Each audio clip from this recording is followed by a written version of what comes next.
What the fuck are you doing, dog? Jeez, what the fuck are you doing? So I'm loading this up. I'm starting from scratch. So, people have been telling me to do Paladin's tier list, and I don't want to do Paladin's tier list. I'm not interested in Paladin's tier list. So, we're going to do Dead by Daylight tier list instead. I need to get more Dead by Daylight videos on the channel. They are rather popular. So it's just something that's intriguing me. Did I get a daily ritual pop-up?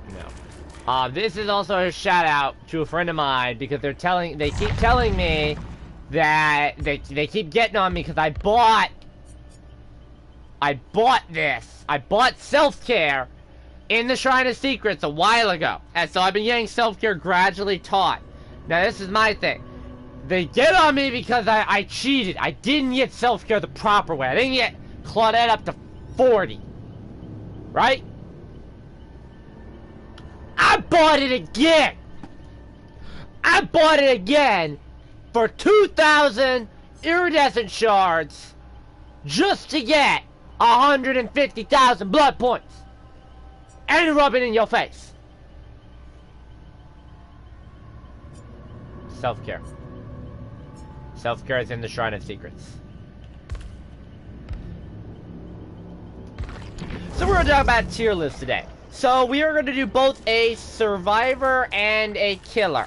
Alright, now let's start with survivor because survivor is fairly easy. So this is how the survivor one is going to work. We are going to look at every character and we are going to choose their base 3 perks. It is their base 3 perks and 1 class specific perk. Okay? We are not going to be able to take teachable perks. So self-care, which I have on about half the fucking characters, is not going to count. I have self-care on Adam, I have self-care on Tap, I have self-care on Kate, I have self-care on Feng Min, I have self-care on Nia, I have self-care on Meg, obviously I have self-care on Claudette. So you have to rule that out. Now, there are 13 survivors and there are 13 killers. So the purpose of this is you can only bring their 3 perks. And let's say we bring a 4th one, it has to be a generic perk that is available to anybody and everybody. So, where do we begin the video? We're going to start from the bottom to the top. And I do want to mention that there is a difference. I'm completely setting aside 2 things. I want to mention this. For one thing, I do not like cards that have cooldowns on them. So, but I am not going to be looking at it someone like Kate. Kate has 3 abilities that have cooldowns on them. Of her 3 abilities, she has 2 with the cooldown. She has Dance with Me, and she has Windows of Opportunity. They both have a cooldown on them. Now, I do not have... I'm going to set aside the cooldown and just look at the card as it normally is. And I'm going to factor in the cooldown a little bit, but I want to mention that. So I'm not sitting there and calling a perk bad because of something like that. The other thing I want to mention is that I run 1 perk on every character. For example, Kate's perks are absolute shit. I run Boil Over because I believe if I'm running a character, I should be running one of their class-specific perks. Because that's what makes the character unique. If you're not running a class-specific perk, or a character-specific perk, you're not really playing as that character, you're just playing as a shell of them. So, where do we begin? What character out of all of these characters is the worst survivor to play as on the surface level? Alright. Ace. Plain and simple. That's just a no-brainer. Now, here's the thing. I am unlucky enough where I have shit perks on Ace. And what do I mean by that? I have a good combo going with Plunderer's Instinct and Ace in the Hole. That is a very good 1-2 combo. That is the best thing that he has going for him. If you want to look at... So you have Ace in the Hole, which is when you open chests and you get an item from a chest, you are going to get a very good item. There is going to be an add-on to it. You're going to get an add-on, and it's going to be a strong item. And this pairs wonderfully with our wildcard perk for this build is Plunderer's Instinct. That is the wildcard build of choice. because it allows you to basically run around the map opening chests for your team. You can locate chests, open them very quickly, and you can reveal the item to people. That is a very good 1-2 combo that you can do with Ace in the Hole. That is his best perk.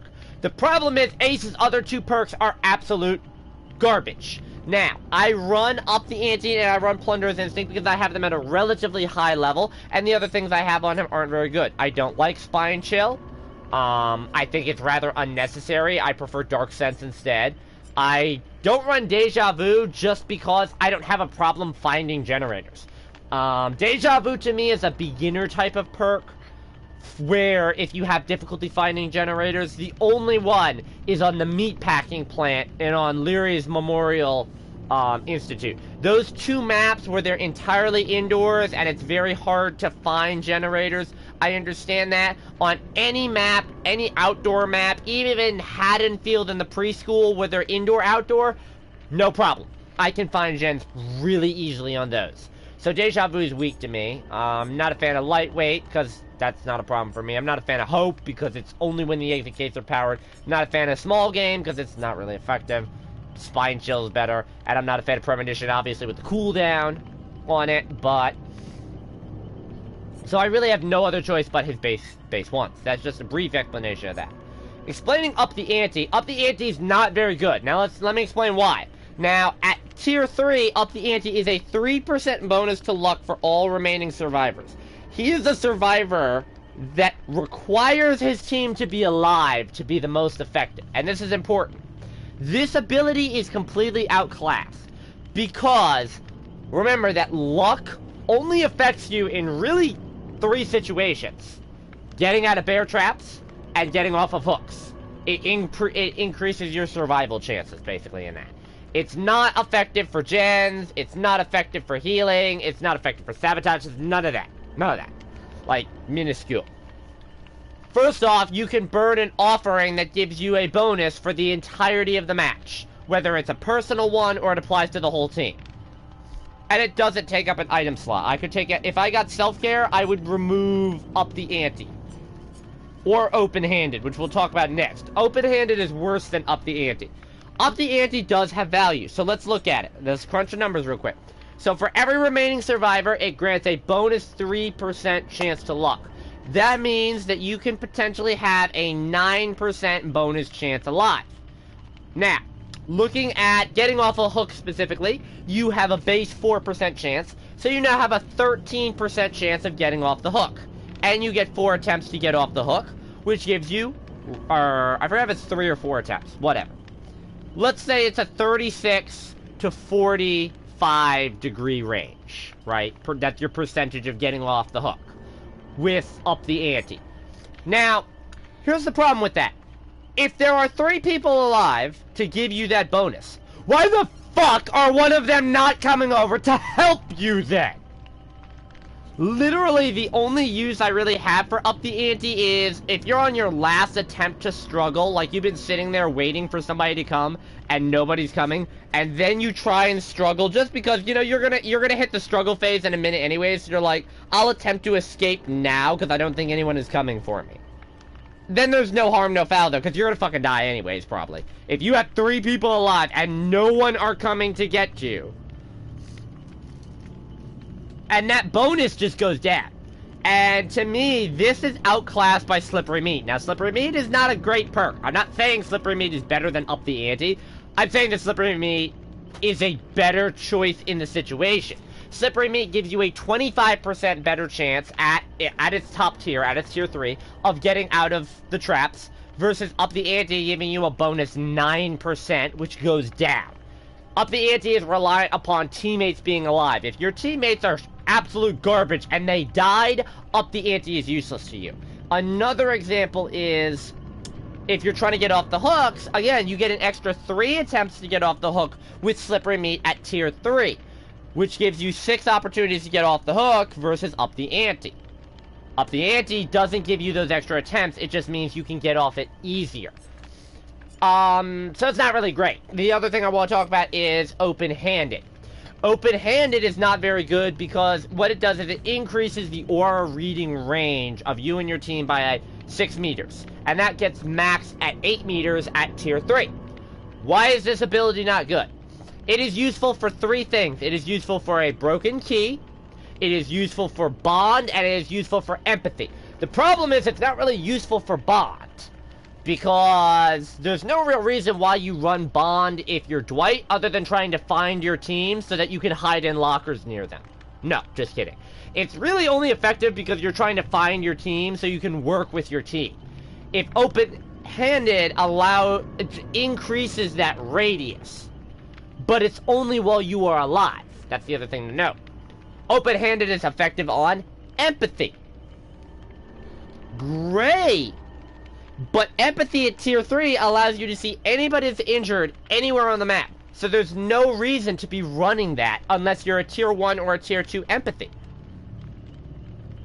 It works with the key. It does work very well if you use it with a key. But it's not really great because you're already using a key. You're using a perk for something that you can use an item for.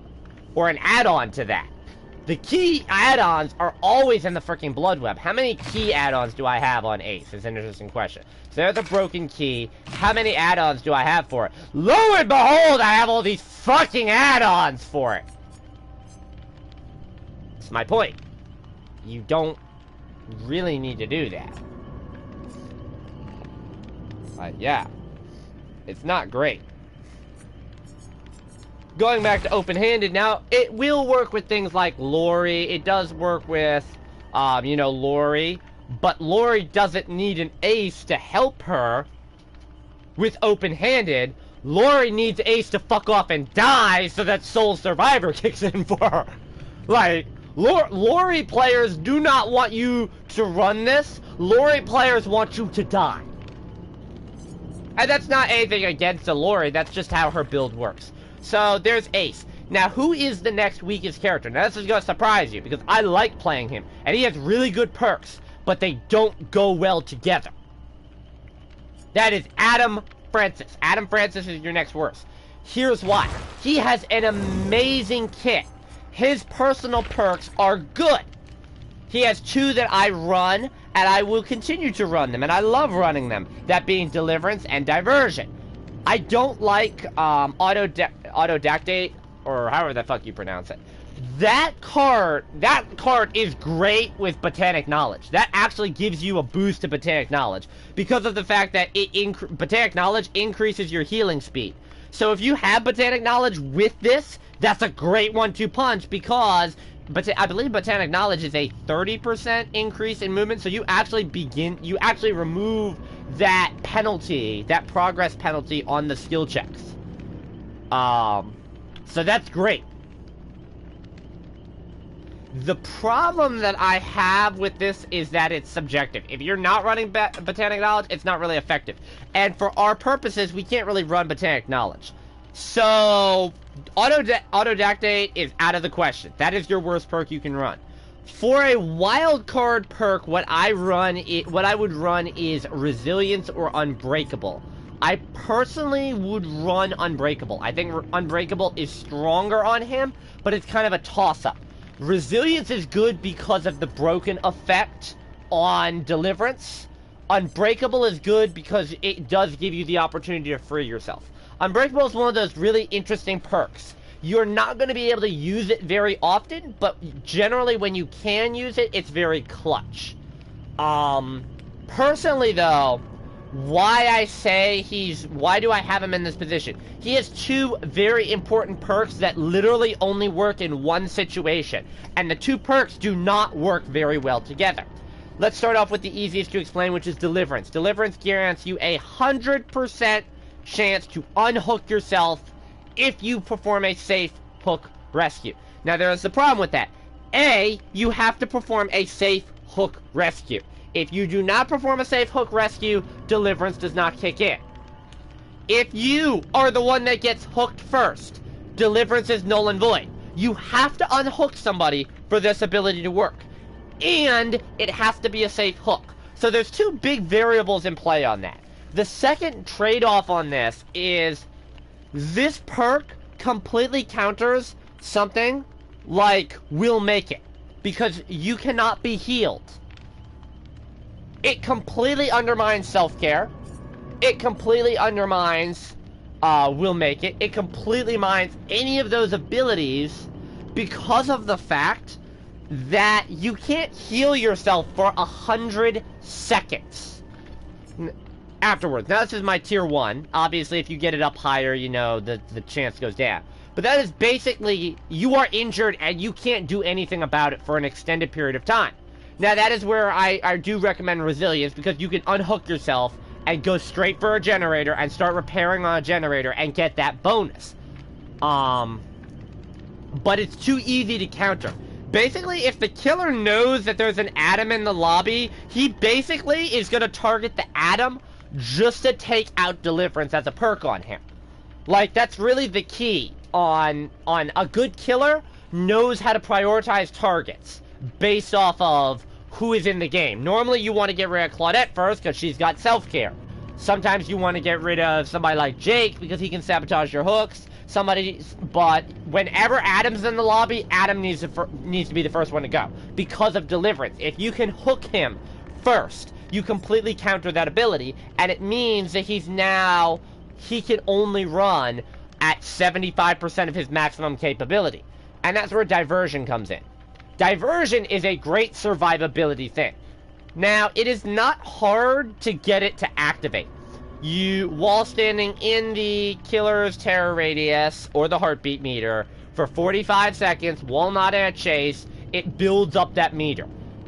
Which, it actually is pretty easy to do. If you can work on generators around a killer, or you can just crouch walk behind a killer, you're pretty effective. I do want to mention, by the way, that this perk does not activate around characters without terror radiuses.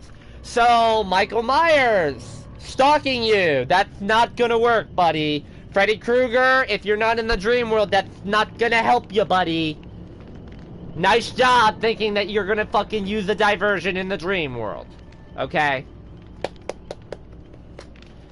Diversion is also very, very bad for one simple reason. If you are the only person left alive, it is basically useless. Because anytime I get a notification, if I'm playing killer against Adam, if he's the only one alive and he wants to use diversion because I'm nearby him, and I see the notification over there, I will literally turn and go the other way because I know that is where he is. It is basically a giveaway.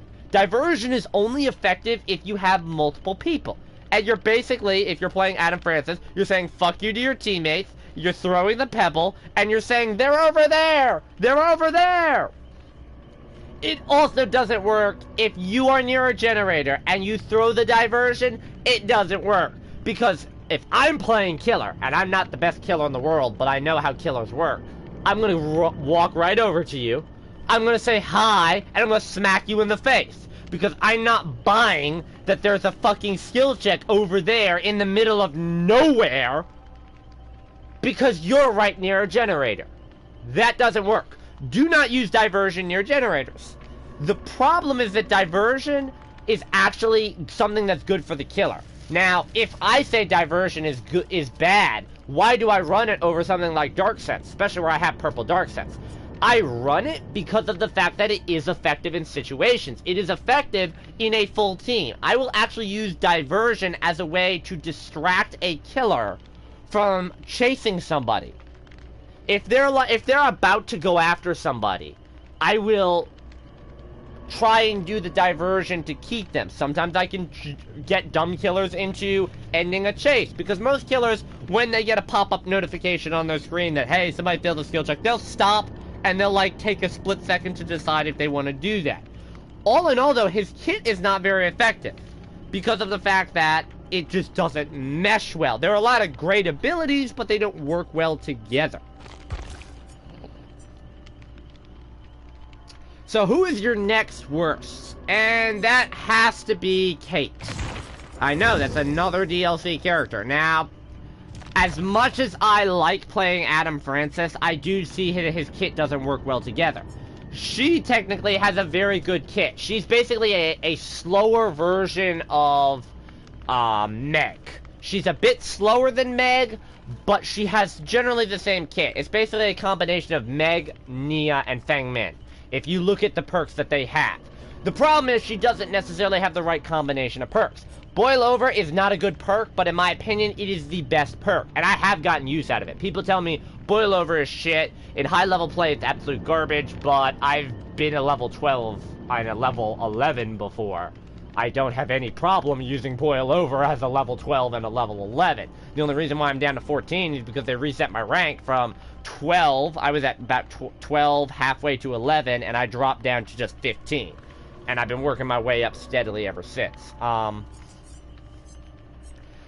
Window of opportunity to me isn't very effective. If you are in a chase, you know where the fuck pallets are, and you know where windows are, because you're generally running the fuck away from a killer trying to find those places. So I honestly think, and again, this is me being a little bit of a I'm not a high-level player, but I'm not a low-level player. I'm like a mid-tier. I can play with the high-level people, and I can play with the low-level people. I like being in that status. But basically, window of opportunity is kind of useless to me. It's like deja vu. It's deja vu, but for escape abilities. And the fact that it has a 60-second cooldown while you are in a chase is such a big drawback to me on that. One of the things, remember, I have to pick something to run. I would recommend Dark Sense, so you get an idea of where the killer is. And you notice I actually have Dark Sense on this build. You want to know where the killer is at all times when you're playing Kate, so you have an area to avoid. Now, what's the next thing we're going to talk about? We're going to talk about Dance With Me. Dance With Me does have value to it. When performing a fast vault or leaving a locker in a sprint, you don't leave any scratch marks for 3 seconds. Now, that is a good thing because you can combo this with Urban Evasion, which enables you to run, do a fast vault, and then break it, and then crouch. And you can run for, 1 or 2 seconds and then crouch at normal movement speed and really get away. But I can't run Urban Evasion for this build that we're talking about. Dance With Me's problem is very simple. I don't find myself leaving a locker in a sprint, ever. I don't do it. And if you are performing a fast vault, you are revealing your location to the killer, because it does not stop the notification, the noise notification. It just simply means you don't leave any scratch marks. So once you have performed the vault, the killer doesn't know where you are, but they know your general vicinity because you tipped them off. Now this has a cooldown of 50 seconds. I don't mind the cooldown on it, because generally in a chase, it doesn't really fucking matter. So the cooldown on this doesn't bother me. It's just the problem that it's not very useful to me. Boil Over, I like. The struggling effects on the killer are increased by 50%. That's not great. That goes up to 75%. Most killers will literally just ignore you struggling. Why is that important? Because I run into a lot of stupid killers that don't know where the fuck hooks are. Like, there are sometimes I literally will have I will be on a killer's shoulder, and they're like looking around frantically, there was one over here, and I wiggle off, and I just run away. Now, that pairs very well with Dance With Me, because once you wiggle off, you can do a fast vault and crouch, and break that line of sight, and break a chase. So her kit does mesh very well together, but the execution of it isn't very good, because you use Boil Over to break out of the killer's grasp. The first caveat is if you can do that. Then you use Windows of Opportunity to find your vault opportunity, which then that goes on cooldown. Which, again, if you're a smart player, you don't really need a perk to tell you where a fucking vault window is. And then you have Dance With Me kicks in, where you then don't leave scratch marks, so you run for 2 seconds and then you start crouching. Which then that goes on cooldown. Now here's the problem. If the killer somehow manages to find you because they're not a fucking noob, you now have 2 of your perks on cooldown for a minute, and you are injured.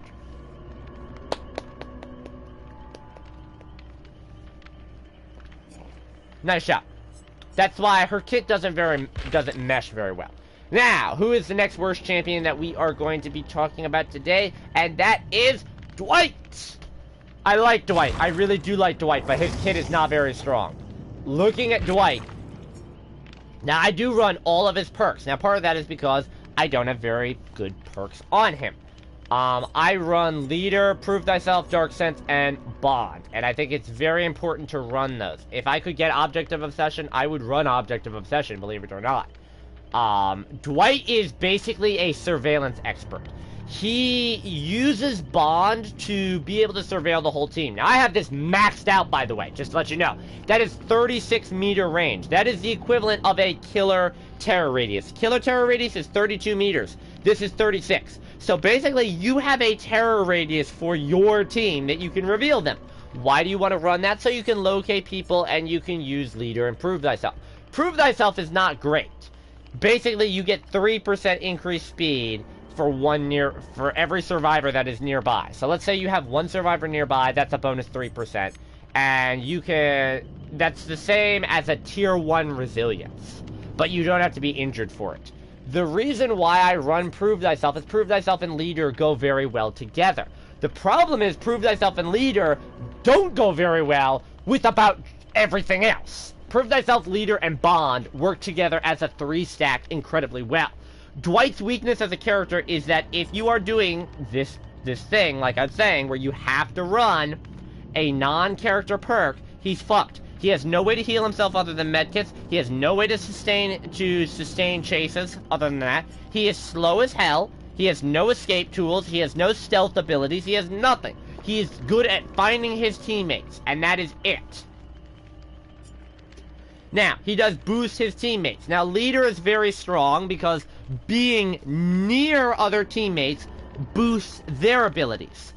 And then you have the incentive of Prove Thyself, which boosts you. So you're boosting your other teammate, and then you boost yourself. Now, I understand why Prove Thyself is the way it is. And this is the thing that I feel the need to say. Prove Thyself is effective because of the fact that you are not meant to be buffing yourself all that much. You're not going to be, like, becoming this juggernaut that boosts himself. You boost your team on Leader, and then you boost yourself a little bit on Prove Thyself, so the two go well together, and Bond allows you to find people. Now, the problem with this role is that you now have to stay grouped up. And if there's one thing that killers love, it's survivors that are grouped up, because they can potentially kill 2 people at a time. Anybody with a one-hit down. Like a hillbilly or a chainsaw. Anybody like what's his name there? I forgot his name. The Nightmare, Freddy Krueger, that can pull people into the dream world with them. Anybody like that can just do damage to multiple people at a time is going to love a Dwight on the team. However, Dwight is very strong. He plays kind of a support role. He's not a support role like Quentin is, but he buffs his team just enough. Dark Sense is mostly so you can find the killer and stay away, because Dwight is not one of those survivors that does well around a killer. Like I said, he doesn't have evasion options, he doesn't have stealth options, and he doesn't have healing options, so there's not a lot he can do. So, who is the next character that we're going to talk about? We've already named off 2 of the DLCs, Ace and Dwight. Who's the next worst character in the game? Feng Min. Yeah, it's Feng Min. Now, why do I say it's Feng Min? First off, Alert is pretty much garbage. Basically, whenever the killer performs a break action, the killer is revealed to you for 3 seconds. And that goes up, I believe, to 6 and 9. Why is that bad? It's incredibly hard to trigger that. It's incredibly hard. Like, the killer performing a break action is something like breaking a pallet. Is something like damaging a generator. These are things that are loud and make noise to begin with. This perk only comes in handy if you are on the far side of the map, away from a teammate that's being chased, and you want to get an idea where they're at. Another thing for me is Life. Life is not a very strong perk as well. Life, when you are performing a vault, you break into a sprint at 150%, your normal running speed, while in a chase for 3 seconds. This is sprint burst on Meg, but after vaulting. The problem that I have is that it causes exhaustion for 60 seconds. What does exhaustion mean? If you stop sprinting, you then cannot sprint until the exhaustion meter goes down, which means you have to stay running to break the chase. You have no other option. You have to stay running and get far enough away before you can break line of sight from the chase, because you're not going to be able to get away from the killer for another 60 seconds. So if you don't use this ability now, you're kind of toast. Now, life goes very well with Sprint Burst.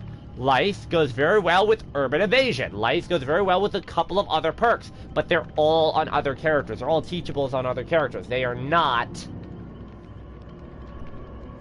regular ones. Deja Vu would be a good thing to run on her because of Technician, but I don't need Deja Vu. I would recommend Deja Vu, but I don't need it. I did not mean to press that button. I would recommend Unbreakable, or I would recommend Dark Sense. Dark Sense is good for revealing the killer. If you really want to be a prick, you can run Left Behind. You can run Left Behind with Technician, but there's no incentive to run Left Behind. It's bad. It's for every generator remaining, you get that bonus. And if you're the last one alive anyways, you want to find the exit. Like, you don't want to do that, because the only situation where Left Behind really kicks in is if there are 4 or 5 generators left. And if there are 4 or 5 generators left, it's basically you trying to get the generator done so that you can get out the hatch. But if there's 4 or 5 generators still left to be done and your entire team is dead, generally that means that either your team sucks or the killer's good. So either way, you are screwed. Technician is her strongest perk, and I'm sorry, it is. So, first off, I do not look at the noise radius on that increase there, or decrease. I don't look at that. On a failed repair skill check, there is a 40% chance the generator explosion will be prevented. This is important for 2 reasons. 1, this perk stacks on teammates. If a teammate fucks up the skill check, it will activate. So if you have, this works very well with, stay with me, Dwight! Because Dwight finds you, and Dwight comes, and you're working on the generator together, and you're doing whatever the fuck they're doing on skill checks and stuff like that, and Dwight keeps fucking up, because he's Dwight, and yeah. I mean, Technician is helpful then. And it's also helpful because as this perk gets stronger, the chance of the generator explosion not occurring happens more and more and more, and it can save you, especially in a situation where you are the only one alive, which is why I said Left Behind is a good thing you could run with it, or Deja Vu. The problem that she suffers from is she doesn't have very good stealth. This is her stealth perk, and it's an objective thing. Objective and stealth don't go very well together because most killers are going to patrol generators. So, stealth on objective is not a great thing. Objective-based things are all about getting it done faster. That's why someone like Tap is more effective versus somebody who's trying to stealth it. She's a very good midline pick. She has good evasion options. She has a decent reveal and alert. But her kit is very similar to Adam. It just comes in, it's more useful than Adam's because it comes up more often than Adam's does. So who's the next one that I'm saying is bad? Or, well, I shouldn't say bad. Who's the next champion who's slightly better? And I would say that is Meg. What? Meg? I personally am not a fan of Meg.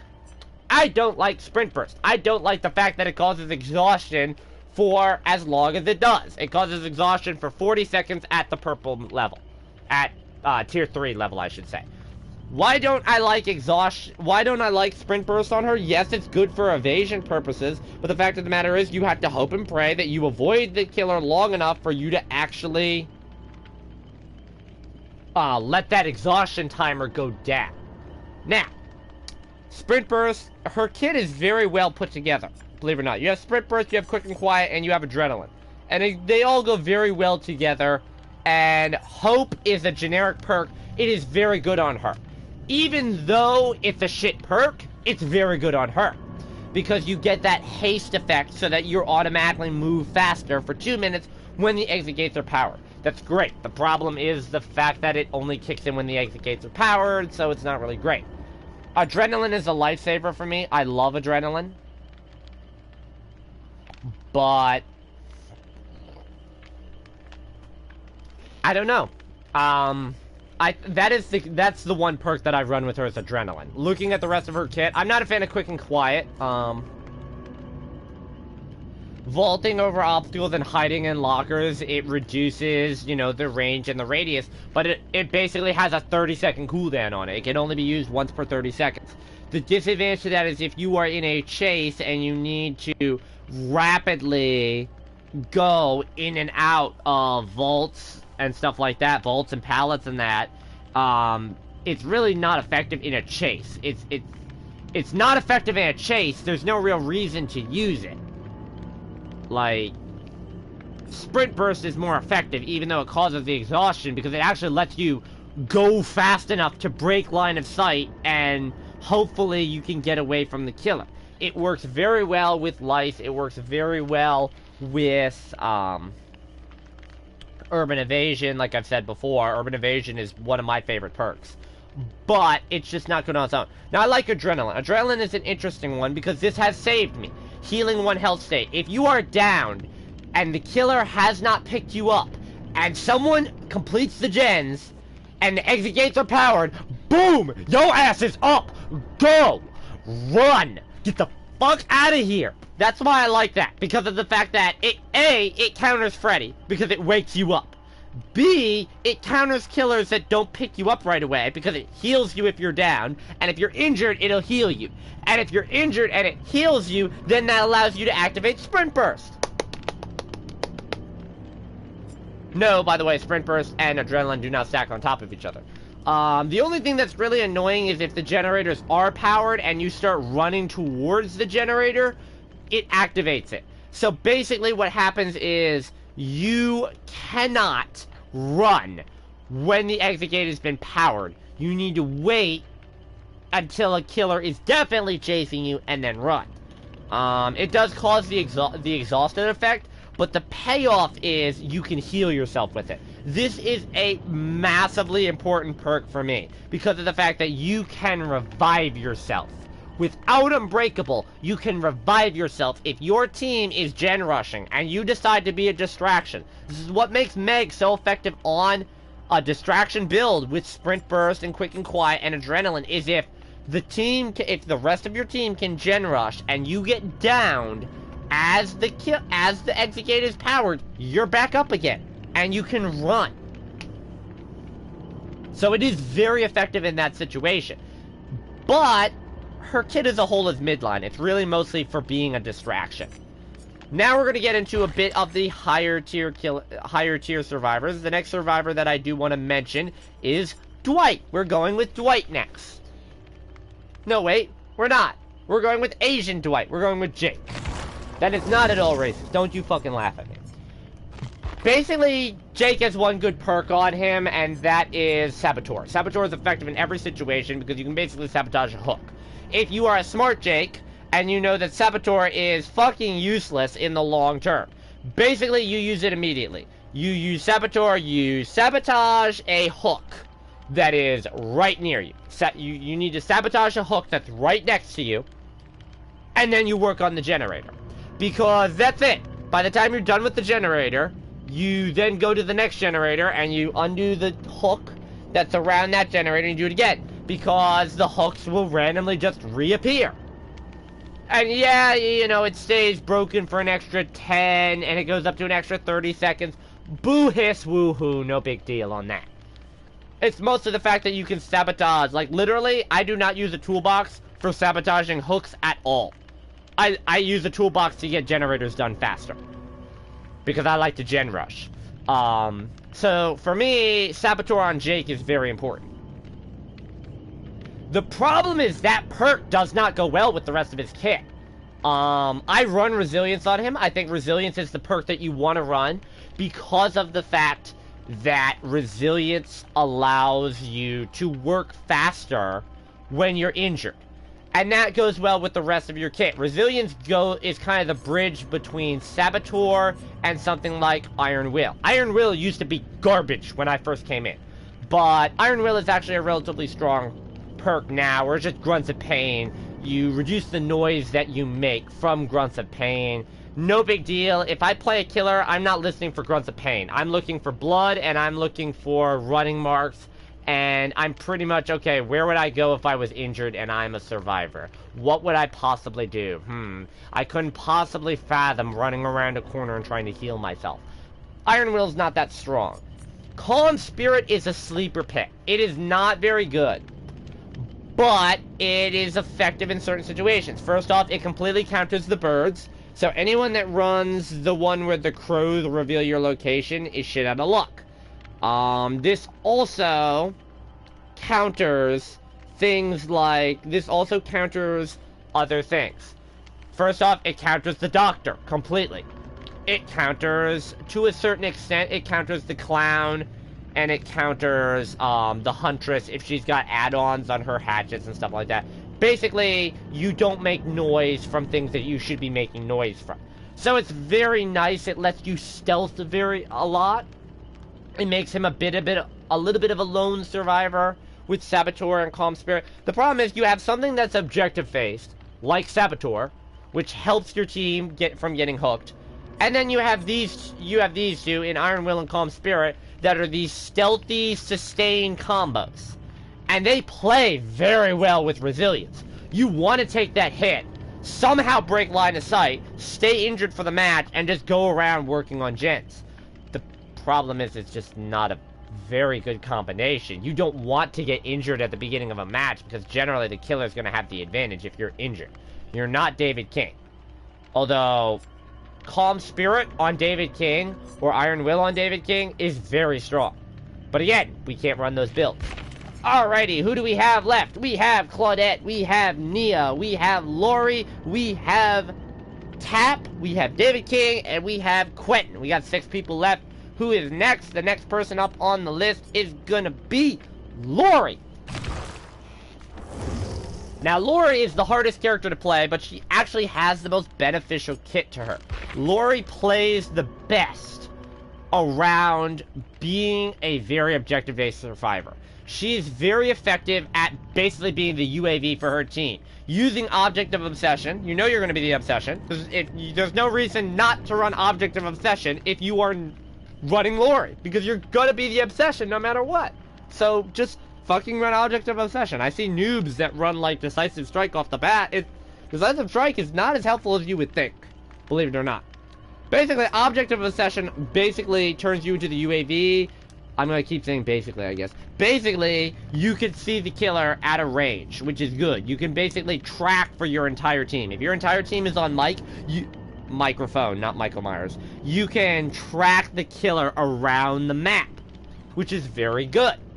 Combine that with Soul Survivor. Soul Survivor is a bit of a loner perk where, as they die, the killer can't see you in a certain radius, which is nice, but,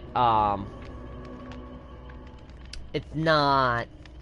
Soul Survivor is the weaker of the bunch. Decisive Strike is very strong because of the fact that it lets you free yourself from the killer.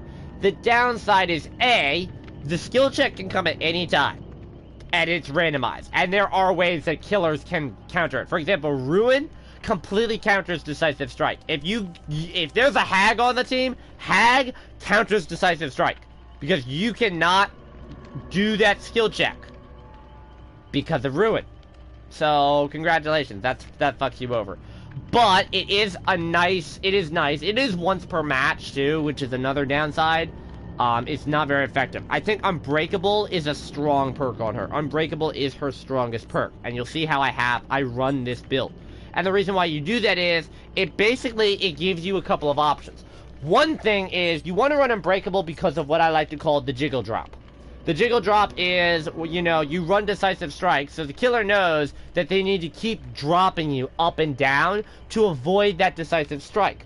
But if they just opt altogether to avoid doing that, Unbreakable lets you get up and basically free yourself.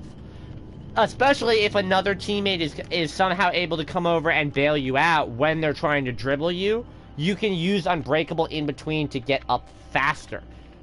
She's actually a very team-oriented character. Even though people say she's a loner or she's a survivor, No, she's a very team-oriented character because of the fact that, yes, Soul Survivor is what people say, but Object of Obsession allows her to reveal the killer for her entire team if they're on microphone. So, she's a very strong. If you don't mind being chased a lot, she's also very good. She benefits a lot from other characters' movement abilities and stealth abilities. But you can't run that on the builds that we're talking about right now. So who is the next champion? The next strongest champion in the game is not Nia! It's Tap. Why is Tap the next strongest? Well, Tap is the next strongest in the game because of his kit. Now, I personally do not like Detective's Hunch. I'm not a fan of Detective's Hunch. Again, because what it does, it reveals generators, chests, and totems within a great radius of you. I don't need to see totems, okay? Unless there's a hex totem on the map, and usually I'm not bothered by hex totems unless they're running purple. If a killer's running purple ruin, is the only time I will go out of my way to find a hex totem. That's it, is purple ruin. I don't give a shit about the hexes the rest of the time, believe it or not. Generators and chests, there's Plunderer's Instinct and Deja Vu. If I need... It also doesn't help because when you complete a generator, it reveals that aura to you. It doesn't really help me. I could run Deja Vu and get the same effect. I could run Plunderer's Instinct and not have the caveat of completing a gen. He's a very objective-focused one, so that helps. By the way, Tenacity and Unbreakable have to go together.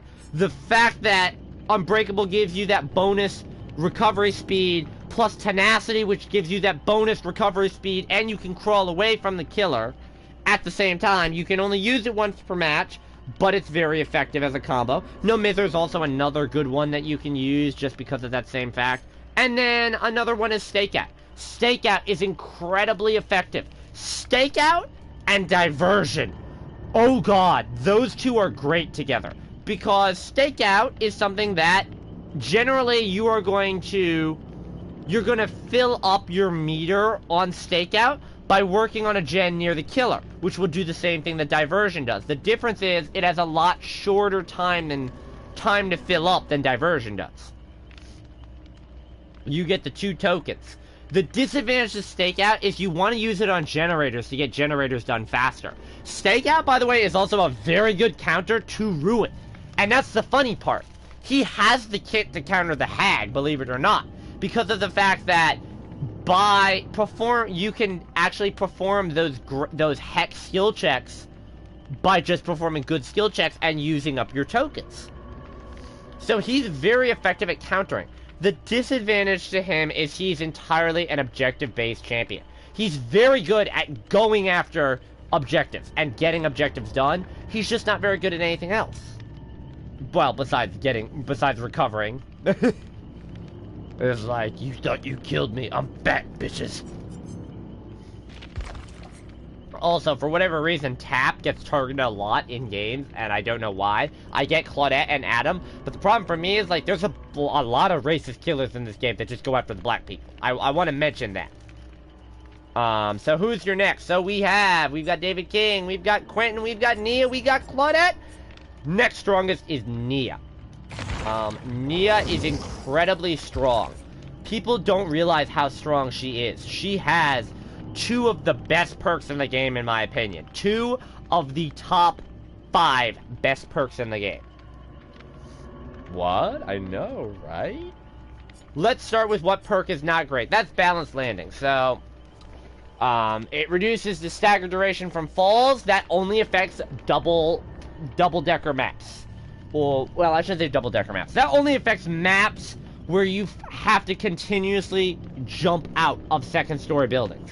If you're, like, jumping out of rooftops on Haddonfield, if you're jumping out of, you know, McMillan Estate or something like that, if you're just constantly jumping out of second-story buildings, like, you actually want to look at how the killer is chasing you then. You want to change your chase strategy if that's your thing. The other thing is, it's basically, it is sprint burst after falling. And I'm not a fan of sprint burst. It works well on her kit, don't get me wrong. She has one of the best kits together. Combining urban evasion with balanced landing, but still, yay. Urban Evasion is absolutely fantastic. Like, you have no idea how fantastic Urban Evasion is. The fact that your movement speed is almost the same as your crouch speed is almost the same as your movement speed is unquestionable how good that is. That is the #2 perk in the game, in my opinion. Hands down. Because of the fact that you can run, crouch. And most killers expect when you're crouching, you're moving rather slowly. So if the track marks just stop and they're like, oh, you're crouching, they'll be like, oh, you're just off screen like that. Yeah, that's not how Nia works. Nia goes like this, and Nia just puts up a giant fucking middle finger to you. Because she can move almost as fast by crouching. And this is at tier 1. At tier 1, it's 90%. So yeah, she's incredibly stealthy because of that reason. She can crouch walk everywhere and the killer will not find you. Especially if you're like me and you like wearing dark clothing. And then you have Streetwise, which is incredibly powerful because it reduces the consumption rate of items. This is very important if you're running Dwight. If you're running Claudette. If you're trying to use your medkit and heal up, Streetwise comes in handy because, hey, guess what? Now you're not, burning that so fast. It works great with things like with high level items, high level toolboxes, because you are now burning that at such a slower rate. Imagine bringing a purple toolbox with tier 3 Streetwise at an 18% reduced consumption rate and just getting that generator done. And you can stack that with a Dwight that's bringing leader on your team, and that is a great 1-2 combo. You can gen rush so many people on that. The real disadvantage is just the fact of the matter is it only works when you have an item. If you don't have an item, it doesn't benefit you. And if you use your item, this pairs very well with Plunderer's Instinct. Plunderer's Instinct is what I would recommend.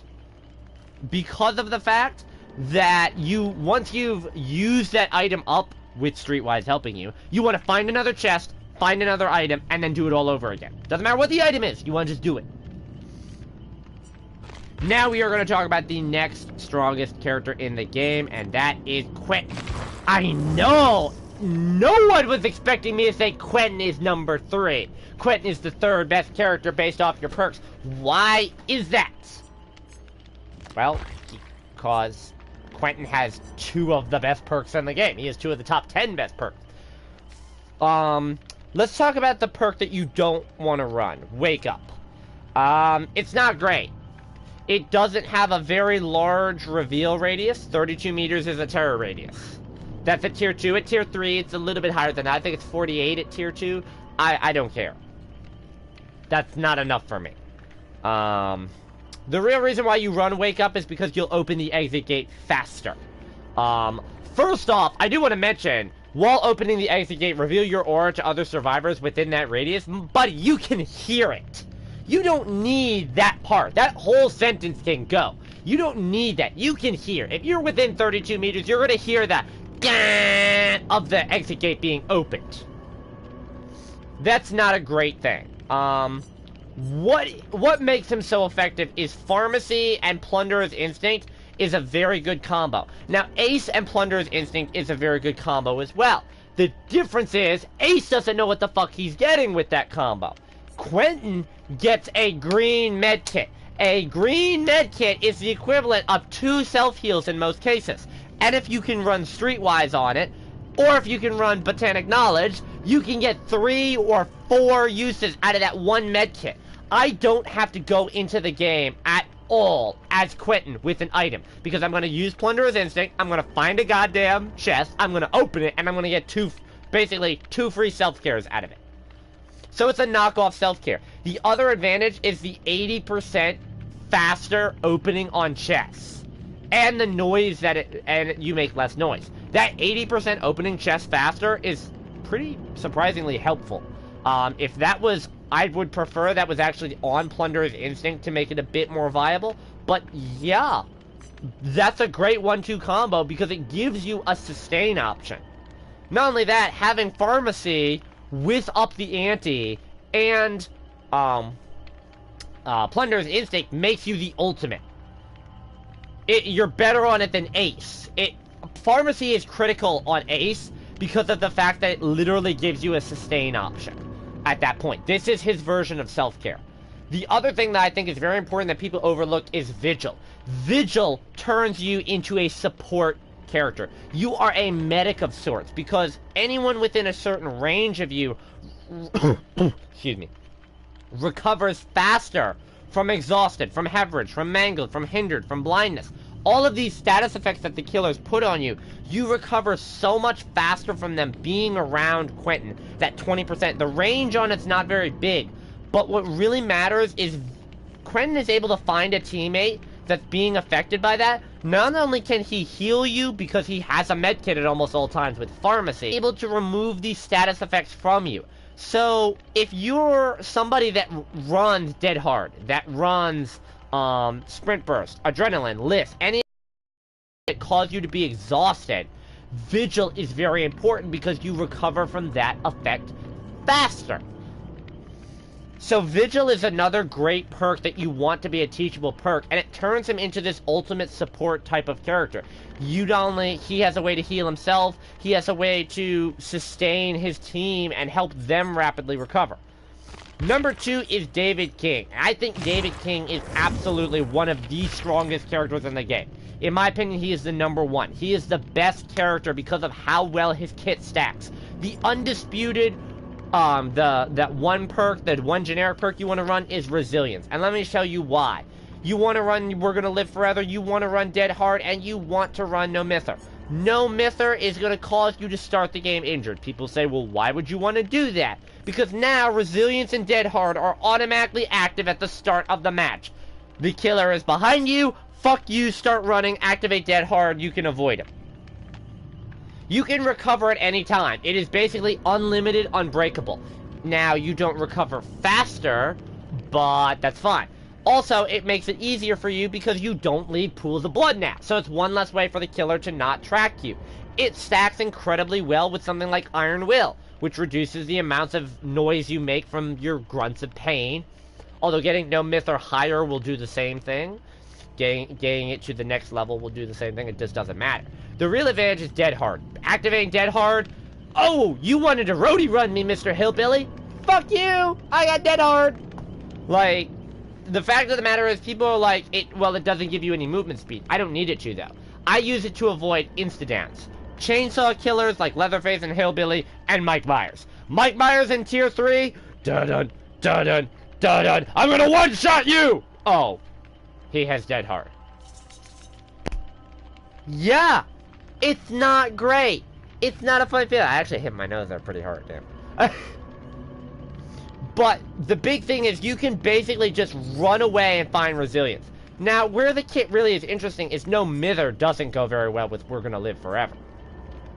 And We're Gonna Live Forever is very strong because of the fact that you can, because of the bonus blood points, but the fact of the matter is that it doesn't just mesh well with the rest of his kit. But it's basically every time you rescue a survivor from a hook, if you can perform a safe rescue on a survivor, you get those blood points. So it's incredibly effective in my opinion. I think it's something that a lot of people overlook as a way to build your character up even more. Now, who is the best character in the game to play as? I fucking hate you, Claudette. Claudette has the single best perk in the game, which is self-care. And I led this video by saying I bought self-care from the Shrine of Secrets for a second straight fucking time. Just to rub it in people's faces. Because self-care should not exist. It should be a part of your kit. It should not. It should be something that every survivor can do. It shouldn't be something that requires a goddamn ability. And the thing that boggles my mind is the fact that self-care is so valuable. I would change self-care and make it where you recover from the dying state. I would make it where you recover from the dying state on your own. And that self-care was just a thing. And what medkits did is medkits granted you the ability to recover from the dying state on your own. Like, I would change Unbreakable completely. I would make self-care the new Unbreakable, and I would make it med kits where they heal you faster and they allow you to recover from the dying state. Where you can just use one on yourself while you're on the ground and it'll get you up, but in the injured state instead of at, like, say, full health or something. Self-care should not be a thing. Here's the funny part. So, self-care is Claudette's perk. I only have the tier 1 on it. I have tier 2 and tier 3 on other characters, but I only can get the tier 1 on Claudette. I don't like Claudette's playstyle. Her playstyle is not objective. Her playstyle is not a support role. Her playstyle is not evasion. Her playstyle is not stealth. Her playstyle is not distraction. Her playstyle is self-fucking sustain. It is the most annoying playstyle in the game. Why? Because this is what you have. Botany knowledge is not great. It's not. It basically increases your healing speed and your healing item efficiency. It is only good if you are running a medkit or if you are running self-care. So obviously it combos well with self-care. The two do go hand in hand very well.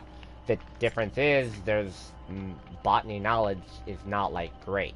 Because botany knowledge only helps you while you're healing. And that's kind of what you have self-care for. Remember, if you have self-care and you're running a medkit, you increase the efficiency of your healing item, self-heal, by 10%. So you heal yourself faster with a medkit already on self-care. You don't really need botany knowledge.